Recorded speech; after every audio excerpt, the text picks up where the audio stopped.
समय 5 वर्ष की अवस्था में रहते हैं और कोई वस्त्र नहीं धारण करते, दिगंबर। दिग माने दिशाएं, दिशाएं ही जिनकी अंबर है, अर्थात नग्न अवस्था में रहते हैं।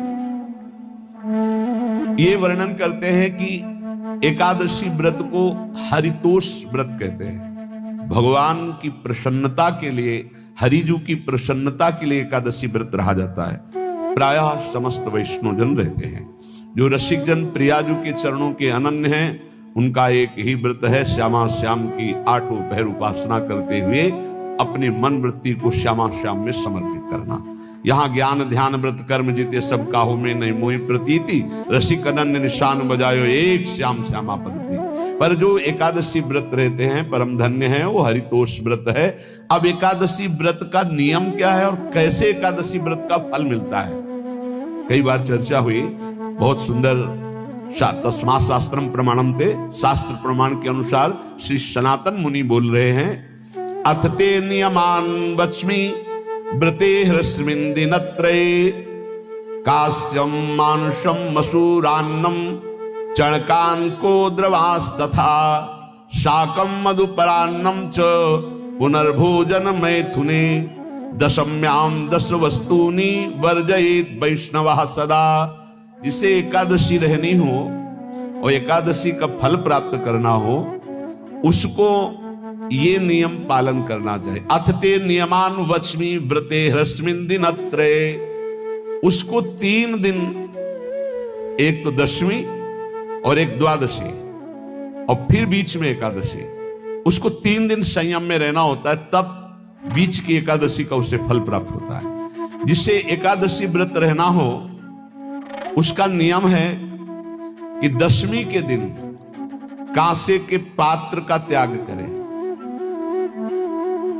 वैष्णव सिद्धांत है कि कभी जिसमें मांस बना उस रसोई का भोजन न ग्रहण करें। मसूर की दाल, चना की दाल, कोदों और कोई भी शाक, शहद, दूसरों का अन्न, दोबारा भोजन और मैथुन, ये दशमी के दिन त्याग दे। एक बार दशमी के दिन भोजन करे 24 घंटे में, क्योंकि एकादशी रहना है। कांसे का पात्र, जिस रसोई में मांस बना उसके भोजन का त्याग, मसूर की दाल, चना, कोदो, शाक, मधु अर्थात शहद और दूसरे के द्वारा दिया हुआ भोजन और दोबारा भोजन और मैथुन क्रिया, इनका दशमी के दिन कभी भी प्रयोग ना करें। इन 10 वस्तुओं से वैष्णव दूर रहे दशमी के दिन। फिर एकादशी के व्रत में, ये पीछे तो हम वर्णन कर ही चुके हैं, कहीं नहीं आया यहाँ कुटू का कचौड़ी पकौड़ी और सिंघाड़ा का हलवा और ये दुनिया के खीर और सब। एकादशी के दिन किसी भी तरह की गेम आदि क्रीड़ा ना खेलें। जैसे अब आज व्रत है तो बैठे हैं अपना मोबाइल में गेम खेल रहे हैं, ऐसा कोई भी क्रीड़ा नहीं, द्वैत क्रीड़ा, किसी भी तरह का गेम, ये सब खेल नहीं। द्वैत क्रीड़ाम च निद्राम च तांबूलम दंत धावनम परापवादम पैशून्यम निस्तेयम हिंसाम तथा रतिम कोपम हनतवाक्यम च एकादश्याम विवर्जयेत्। एकादशी के दिन उपासक को चाहिए कि वो किसी भी तरह की क्रीड़ा, मनोरंजन बिल्कुल नहीं। चनिद्राम, नींद नहीं लेनी उसको, न दिन में न रात में, एकादशी व्रत। और प्रायः पुराने महापुरुषों ने ऐसा किया है। रामदास जी डाकोर के रात में जाते थे, रणछोड़ भगवान के यहाँ कीर्तन करते थे जाकर, तभी तो भगवान उनके कीर्तन पर, उनकी भक्ति पर रीछ कर गाड़ी में बैठकर उनके साथ आए थे। पूरी रात जगकर कीर्तन करना, और दिन में तो सोना ही निषेध है। द्वैत क्रीड़ाम च निद्राम च तांबूलम, पान खाना निषेध है एकादशी को, बिल्कुल नहीं, जो व्रत रह रहे। और दंत धावनम, वृक्ष से तोड़कर जो दतून की जाती एकादशी के दिन है। परापवादम, दूसरे की निंदा करना, चर्चा करना नहीं, अर्थात अधिकतर मौन व्रत धारण करे एकादशी के दिन। पैशून्यम चुगली करना, स्तेयम कोई चोरी करना, हिंसाम वाणी से, शरीर से, मन से किसी को दुख पहुंचाना, रतिम अर्थात भोग करना, मैथुन करना, कोपम किसी के ऊपर गुस्सा करना, अनत वाक्यम झूठ बोलना, एकादश्याम विवर्जयेत एकादशी के दिन ये नहीं करना चाहिए। एकादशी को एक बार कुछ फलाहार शुद्ध, अगर आपके पास कोई व्यवस्था नहीं तो थोड़ा दूध है, जल है, ऐसे आप लेकर, या थोड़ा सा फल ले लिया, थोड़ा सा फल लेकर के प्राण पोषण, एक दिन में मर नहीं जाओगे। कितने तो निर्जला एकादशी रहते हैं, हर एकादशी निर्जला। पूज्य श्री मथुरा दास जी निर्जला ही रहते थे हर एकादशी। चलो भैया आपकी सामर्थ्य नहीं तो जल 2-4 बार ले लो, एक बार थोड़ा सा दूध और फल ले लो, चल जाएगा काम, प्राणों का पोषण हो जाएगा। ये आचरण न करे एक बार। फिर द्वादशी को काश्यम मांसम सुराम छौद्रम तैलम वितथ भाषणम व्यायामम च प्रवासम च पुनर्भोजन मैथुने अस्पृश्य स्पर्श मासूरे द्वादश्याम द्वादश त्यजेत। कांस के पात्र में द्वादशी को भी भोजन न पावे, जिस रसोई में मांस बनाओ उसमें आहार न ले, किसी भी तरह का नशा द्वादशी को न करे, शहद न पाए, तेल के बने पदार्थ न पाए, मिथ्या भाषण न करे और बहुत शरीर का व्यायाम न करे, बहुत थकावट वाले कार्य न करे, दोबारा भोजन न करे, एक बार द्वादशी को भी भोजन पवित्र, मैथुन न करे, जिसका स्पर्श नहीं किया जाता है ऐसे पदार्थों का स्पर्श न करे, और मसूर की दाल न खाए। द्वादशी को जो इन नियमों का पालन करता है, दशमी द्वादशी ऐसे और एकादशी ऐसे, तब उसे एकादशी व्रत का फल प्राप्त होता है। जो इस पद्धति से एकादशी, ये जो मनमानी है सब नहीं, हर पदार्थ मिल जाएगा आपको फलाहार में, हर पदार्थ हमको बताया गया कि आपको जो चाहो सब पदार्थ फलाहार का। अरे भाई हरितोष व्रत है तो हरि प्रसन्नता के लिए एक दिन भूखे रहने बहुत आनंद आता है। पहले भगवत कृपा से ऐसी गंगा जल पी करके कुछ दिन, फिर कभी कभी निर्जला एकादशी का भी आनंद। बड़े संन्यास मार्ग में थे तो बड़े संयम से सब शास्त्रीय पद्धतियों का निर्वाह होता था। उपासक को चाहिए कि इन नियमों से व्रत का अनुष्ठान करे, मनमानी आचरण न करे। सबसे प्रार्थना जो एकादशी रहते हो, हरितोष व्रत इसे कहते हैं, भगवान की प्रसन्नता के लिए रहा जाता है, रहना चाहिए। जो अपनी आचार्य परंपरा में है, जैसे जिनका सिद्धांत है, पर रहने का सिद्धांत ये श्री सनत कुमार जी वर्णन, श्री सनक जी महाराज, ये सनत कुमार जी वर्णन की। सनक जी महाराज कह रहे हैं, यदि भगवान का आश्रय नहीं, सत्संग नहीं है, तो इन 4 में से एक हो तो नाश कर देता, फिर चारों हो तो सर्वनाश हो जाता है। यौवनम धन संपत्ति प्रभुत्व विवेकता एकैपमप्यनर्थाय किमु यत्र चतुष्टयम। यदि सत्संग नहीं है, यदि भगवद आश्रय नहीं है, खूब धन हो, जवान अवस्था हो, बढ़िया पद मिला हो, प्रभुत्व चलता हो और अज्ञान हो, फिर क्या कहना है? बोले चारों जहां मौजूद होते हैं वहां सर्वनाश का खेल शुरू हो जाता है। अगर इनमें से एक हो तो सर्वनाश करने में पर्याप्त है, और अगर चारों हो तो फिर क्या कहना है?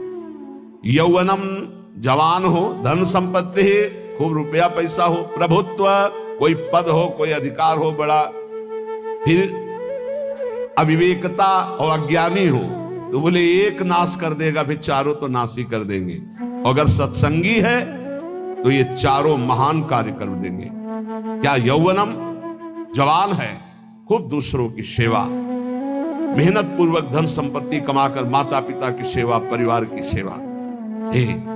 ये माता पिता, हमारा वेद कहता है मातृ देवो भव, तैत्तिरीयोपनिषद, मातृ देवो भव, पितृ देवो भव, आचार्य देवो भव, अतिथि देवो भव, यान्य नवद्यानि कर्माणि तानि सेवितव्यानि नो इतराणि। यान्यस्माकः सुचरितानि तानि तोयोपास्यानि नो इतराणि ये के चास्माच्छेयाः सो ब्राह्मणाः तेषां त्वया स्नेनो प्रश्वसितव्यं श्रद्धया देयम् अश्रद्धया देयम् श्रिया देयम् ह्रिया देयम् भिया देयम् संविदा देयम्। वेद कहता है मातृदेवो भव, माता साक्षात हमारी भगवान है। देव हरि को कहते हैं, केशव देव जैसे कहा हरि को कहते हैं, गोविंद देव मातृ देव, माता भगवान है। ए धिक्कार है उन पुत्रों को जो अपने माता के द्वारा पोषित किए हुए शरीर से हाथ उठाते हैं अपने माता पिता के ऊपर। नरक में तुम्हारी जो दुर्दशा होगी भोगोगे। एक हमको दिखाया गया दृश्य कि अपनी माता की कोख में लात मारता है, थप्पड़ मारता है, पिता बैठा है उसको लात मारता है, थप्पड़ मारता है, बाल घसीट कर गेट तक माता को ले जाता है। अब इनकी जो दुर्दशा होगी ये बोल नहीं पाएंगे, बता नहीं पाएंगे। ऐसी जगह मारा जाता है कि बस तलकते रहो, कुछ कह नहीं सकते। घोर नरकों की प्राप्ति होती। वेद कहता, तैत्तिरीयोपनिषद, मातृ देवो भव। ध्यान से सुन लो, सत्संग है, ये माता साक्षात भगवान है।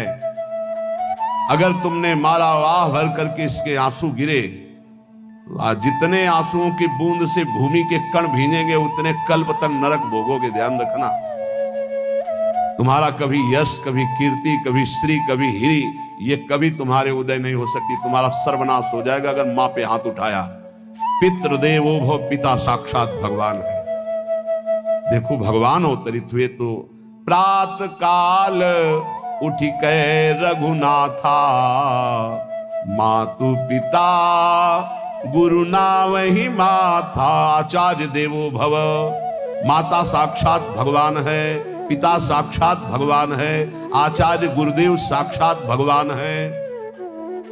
जो अपनी माता को, अपने पिता को दुख देता है, अपने गुरुदेव की अवहेलना करता है, उसका कभी मंगल हो सकता है? वो कभी सुख प्राप्त कर सकता है?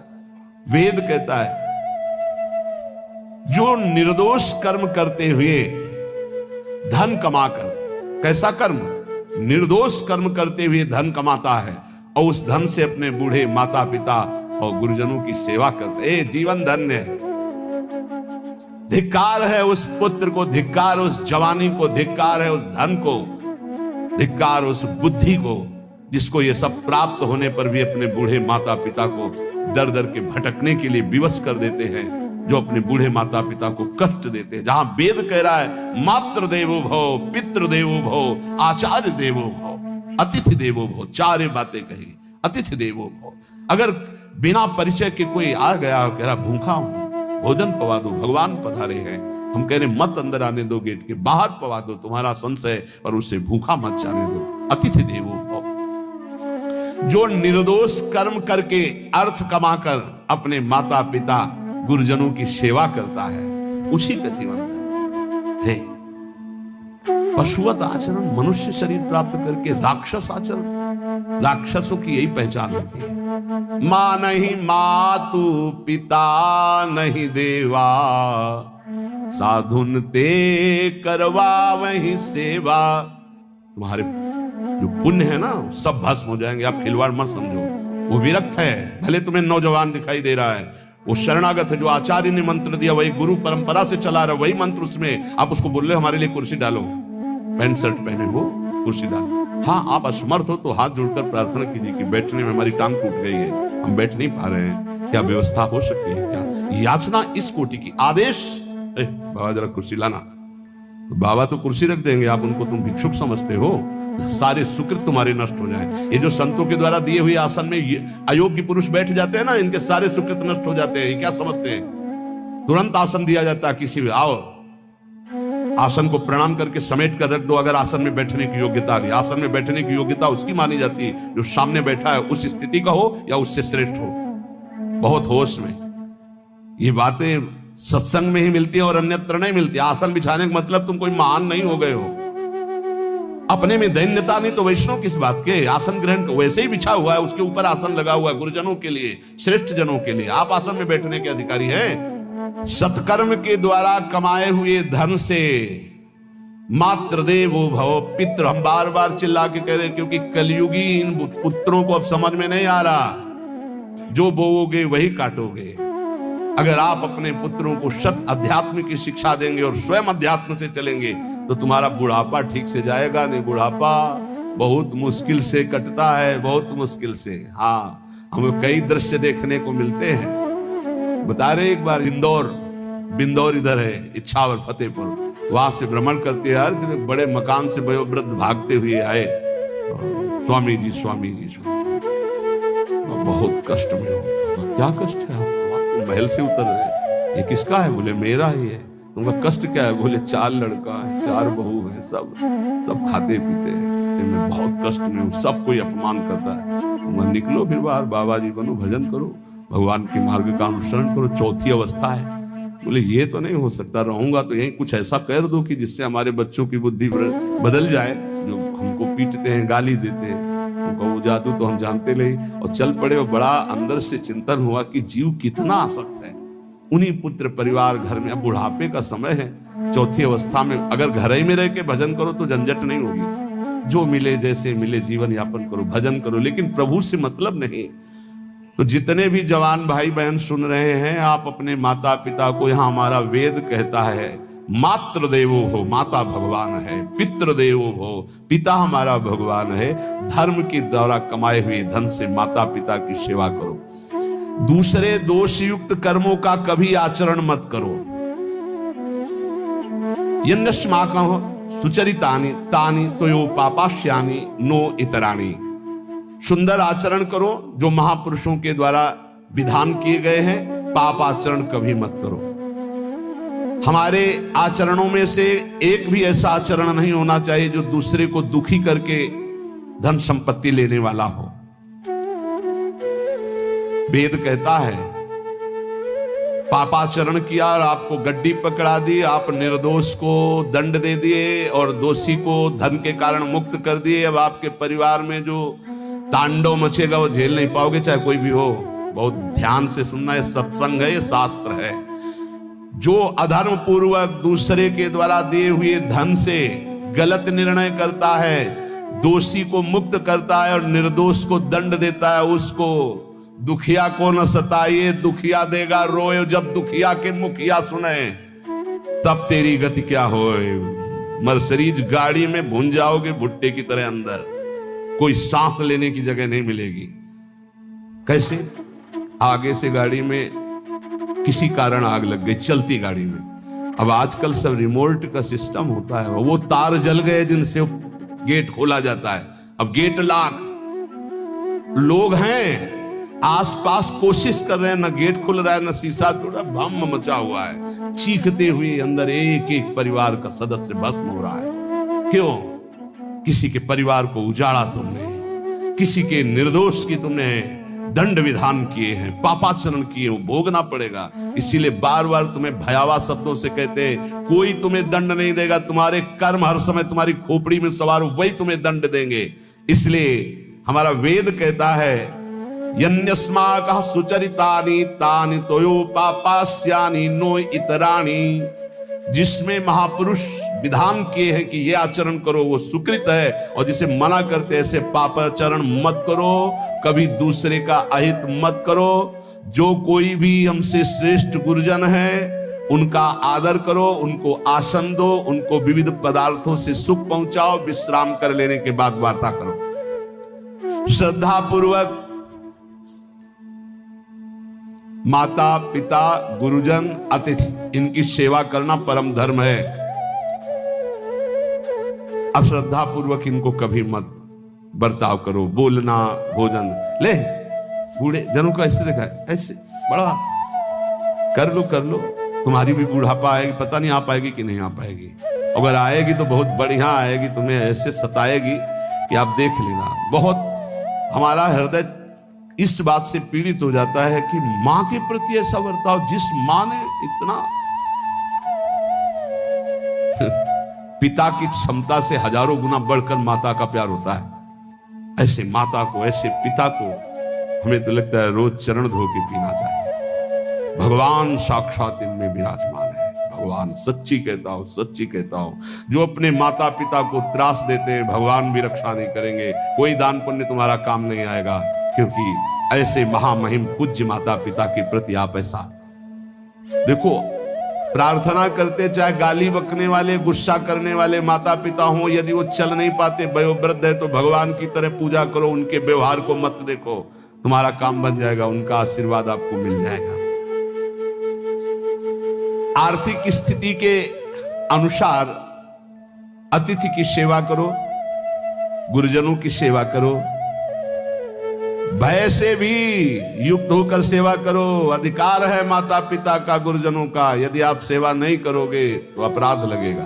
इतना बड़ा शरीर पैदा किया है, लेबरी करो, रिक्शा चलाओ, उससे जो मिले अपने माता पिता की सेवा करो। तो यहां कह रहे कि ये चार अगर आपके पास हैं, इनका सदुपयोग नहीं हो, यौवनम धन संपत्ति प्रभुत्वम अविवेकता एकैपमप्यनर्थायम किमु यत्र चतुष्टयम। यदि धन है, जवानी है, आपका प्रभुत्व चलता है, बड़े पद में हो और अज्ञानी हो, एक तो सर्वनाश कर देता, फिर चारों हो तो सर्वनाश पक्का। और यदि कहीं भगवान का आश्रय मिल जाए, संत जनों, तो ये परम मंगलदायक है। अविवेक विवेक में बदल जाता है। जो धन है, इसकी तीन गतियां बताई गई हैं। दान भोग विनाशश्च राया शूर्गतस् त्रिधा। तीन गति होती है, एक दान और एक स्वयं भोग करना, और अगर नहीं किया तो सर्वनाश, वो नाश को ही प्राप्त हो जाएगा। गांव के कंजूस जनों के धन दीवालों में निकलते हैं, मटकी में बंद बंद करके दीवाल में पैक कर दिया और मर गए। अब दीवाल में नहीं, अब लॉकर में है, बैंक में है। कितने हैं? बोले इतने करोड़। कभी ना तो धर्म किया ना दान किया, कंजूस रात दिन उन्हीं रुपए का चिंतन किया, मर गए। एक रुपए का भी कभी सतमार्ग में प्रयोग नहीं किया। कह रहे दान भोग विनाशश्च, तीन गतियां हैं, दान या स्वयं भोग कर लो और या विनाश हो जाएगा। तो सो धन धन्य प्रथम गति जाकी, वो धन धन्य है जिसकी प्रथम गति क्या? दूसरों को सुख पहुंचाने में लगा। अस्पताल में दे दिया, गरीब लोगों की औषधियों के या भूखी गौओं के उदर पोषण में, या संत महात्माओं के निवास या वस्त्र या भोजन, ये सब उत्तम गतियां हैं। अगर ये नहीं किया तो चलो घर में ठाकुर जी विराजमान करो, स्वयं बढ़िया भोग लगाओ, पाओ, परिवार को सुखी रखो, इतने ही कर लो। वैसे सो धन धन्य प्रथम गति जाकी, प्रथम तो है दान, फिर दूसरा स्वयं चलो उपयोग कर लो धार्मिक धर्म पूर्वक अपने परिवार का। लेकिन अगर ऐसा नहीं किया तो तीसरी गति है नाश, वो तुम्हारे किसी काम में धन आने वाला नहीं है। जो न दान करता है ना भोगता है, उसका नाश हो जाता है। अरे भाई, वृक्ष से ही शिक्षा लो, दूसरों के लिए ही होता है। तो तुम मनुष्य बनकर क्या दूसरों का परोपकार नहीं कर सकते? यदि तुम जवान हो, तुम्हारे पास धन है, प्रभुत्व है, विवेक है, तो तुम पूरे राष्ट्र की सेवा की भावना जागृत करो। समाज में ही भगवान विराजमान है। ये मानवा हरि कथा श्रवणास्त दोषा कृष्णांगी पद्म भजने रत चेतनाश्च ते वै पुनन्ति च जगन्ति शरीर संगात संभाषणादपि ततो हरिरेव पूज्यः। एक तो ये बताया, दूसरा बताया कि ये महाधन्याति धन्य होते हैं। एक तो होते जवान हैं, रुपया पैसा खूब कमा रहे हैं, बड़ा प्रभुत्व है, अविवेक है तो नाश कर देगा, और विवेक है तो इन्हीं का सदुपयोग हो जाएगा। एक है जो सबसे हटकर है, ये मानवा हरि कथा श्रवणास्त अधोषा, जो रात दिन नाम जप करते हैं, भगवान की चर्चा करते हैं और सुनते हैं, और अधोषा, उस सारे दोषों को अपने मिटा चुके हैं। कृष्णांगी पद्म भजने रत चेतनाश्च, निरंतर अपने चित्त को प्रभु के भजन में डुबोए हुए हैं, प्रभु के चरणों के ध्यान में अनुरक्त किए हुए, उनका क्या प्रभाव होता है? बोले तैवई पुनन्ति च जगतंति शरीर संगात। ऐसे महात्माओं का यदि शरीर है प्रगट में, तो उस शरीर से स्पर्श करके वायु जिस जिस को छूती है वो पाप रहित हो रहा है। जो उनके दर्शन करते हैं वो पाप। संत दरस जिमि पातक तरई, संतों के दर्शन मात्र से पाप नष्ट होते हैं, उनके शरीर के स्पर्श से पाप नष्ट होते हैं। संभाषणादपि ततो हरिरेव पूज्य, यदि उनसे संभाषण करने को मिल जाए तो बोले वो इतना पवित्र हो जाता है कि भगवान उनमें वास करने लगते हैं। हरिदेव, हरि उसमें विराजमान है, हरि ही है, ऐसा वो पूज्य हो जाता है। यदि जो नाम जप कर रहे हैं, जिनका चित्त भगवान के चिंतन में है, जो कथा भगवान की चर्चा कर रहे हैं, जो भगवान की चर्चा सुन रहे हैं, अदोषाहा, जो समस्त दोषों पर विजय प्राप्त कर चुके हैं, ऐसे मानवाहा पुनंती च जगतंती, वो पूरे जगत को पावन करने की सामर्थ्य रखते। सतरते सतरते सा लोकांतार्यति मम भक्ति युक्तो भोनम पुनातु, वो लोक के लोक पावन कर देते। कैसे? उनके शरीर से स्पर्श की हुई वायु दूसरों के पापों का नष्ट, उनका दर्शन दूसरों के पापों का नाश, उनका संभाषण दूसरों के पापों का नाश। यदि संत संग मिल गया तो निश्चित हरिदेव ही, वो भगवान से ही मिल रहा है, क्योंकि वहां भगवान जागृत है सबके हृदय में, पर भगवान शयन कर रहे हैं, माया का पर्दा लगाए। संत के हृदय में भगवान पर्दा रहित होकर जागृत हो चुके हैं, तो उनके दर्शन से, संभाषण से, स्पर्श से निश्चित परम कल्याण इस जगत का होता है। कौन भगवान? भगवान किसे कहते हैं? तो बोले सनंदन मुनि बोल रहे हैं। सनातन जी की सुना एकादशी व्रत पर बोले, और अभी तक सनक जी बोल रहे हैं। अब सनंदन जी कह रहे, ऐश्वर्य समग्रस्य धर्मस्य यशसः श्रियः ज्ञान वैराग्ययोश्चैव शरणां भग इति ऋणा। संपूर्ण ऐश्वर्य, संपूर्ण धर्म, संपूर्ण यश, संपूर्ण श्री, संपूर्ण ज्ञान, संपूर्ण वैराग्य, ये 6 जहां विराजमान हैं भग, उन्हें भगवान कहते हैं। ये पूर्ण रूप से भगवान में ही विराजमान है, और जिसमें ये सामर्थ्य है उसे भगवान कहते हैं। उत्पत्ति प्रलयम चैव भूतानामा गतिम गतिम वेति विद्याम अविद्याम च सवाच्यो भगवानिति। जो सबकी स्वयं अपने संकल्प से उत्पत्ति करता है, उत्पत्ति करने वाले ब्रह्मा जी की भी जो उत्पत्ति का कारण है, जो अपने ही बल से सबका विनाश कर देता है, प्रलय, और जो सबका पालन करता है उसे भगवान कहते हैं। जो आवागमन तथा विद्या अविद्या इसका स्वामी है उसे भगवान कहते हैं। जो संपूर्ण ऐश्वर्य, संपूर्ण धर्म, संपूर्ण यश, संपूर्ण श्री, संपूर्ण ज्ञान, संपूर्ण वैराग्य और उत्पत्ति, पालन, प्रलय का स्वामी, जो विद्या अविद्या आवागमन जिसी के इशारे से होता है, वही है भगवान, वही सबका भगवान है।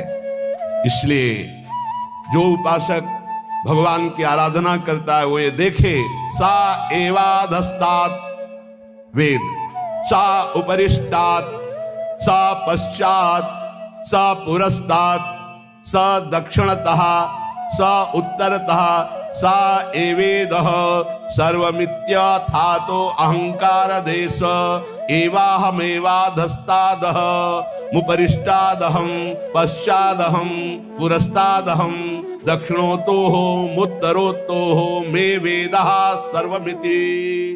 वो जो भगवान है कहाँ है? बोले सा एवाधस्तात्, सा उपरिष्टात्, वो नीचे है, वो ऊपर है, वो पीछे है, वो आगे, भगवान ही भगवान है। बोले जो ऐसा देखता है उसका अहंकार भगवान में लीन हो जाता है। अब वो देखता है मैं ही नीचे हूं, मैं ही ये सब कुछ हूं, मैं ही मैं, अहम ब्रह्मास्मि। 2 भाव बताए, एक भक्त जो भगवान को सर्वत्र देखता है, और एक जो अपने अहम को भगवान में स्थापित कर देता है भेद भाव से, वो अपने आत्म स्वरूप को देखता है।